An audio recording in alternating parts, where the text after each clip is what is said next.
Royal Challengers Bengaluru మహిళల జట్టు captain స్మృతి మందన ఆ జట్టును వీడనుందా అంటే అవుననే సమాధానం వినిపిస్తోంది. తాజాగా సోషల్ మీడియా వేదికగా ఆర్సీబీ షేర్ చేసిన పోస్ట్ ఈ సందేహాలకు కారణమైంది. కన్నడ రాజ్యోత్సవం పురస్కరించుకొని ఆర్సీబీ ఒక వీడియోను షేర్ చేసింది. ఆర్సీబీ స్టార్ ఆటగాళ్లంతా ఒక్కొక్కరిగా వచ్చి కన్నడ రాజ్యోత్సవ శుభాకాంక్షలు చెప్పారు.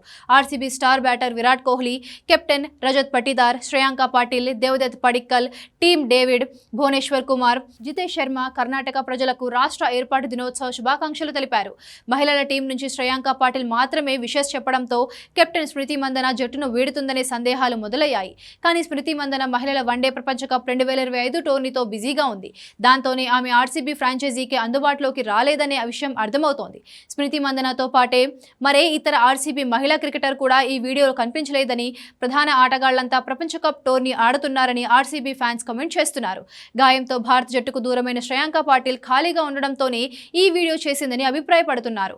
ఆర్సీబీకి కోహ్లీ ఎంతనో స్మృతి మందన కూడా అంతేనని, ఆమె ఎప్పుడూ ఈ జట్టుతోనే ఉంటుందని కామెంట్ చేస్తున్నారు. కాగా 2024 ఆర్సీబీ మహిళల ఐపీఎల్ టైటిల్ను గెలిచింది. స్మృతి మందన తన కెప్టెన్సీతో ఆర్సీబీ ఫ్రాంచైజీకి WTL ట్రోఫీని అందించింది. తొలి టైటిల్ను గిఫ్ట్గా ఇచ్చింది. ఆ ఫైనల్లో ఢిల్లీ క్యాపిటల్స్ పై 8 వికెట్ల తేడాతో విజయం సాధించింది. ఆ తర్వాత ఈ ఏడాది ఆర్సీబీ పురుషుల జట్టు కూడా ఛాంపియన్స్గా నిలిచింది.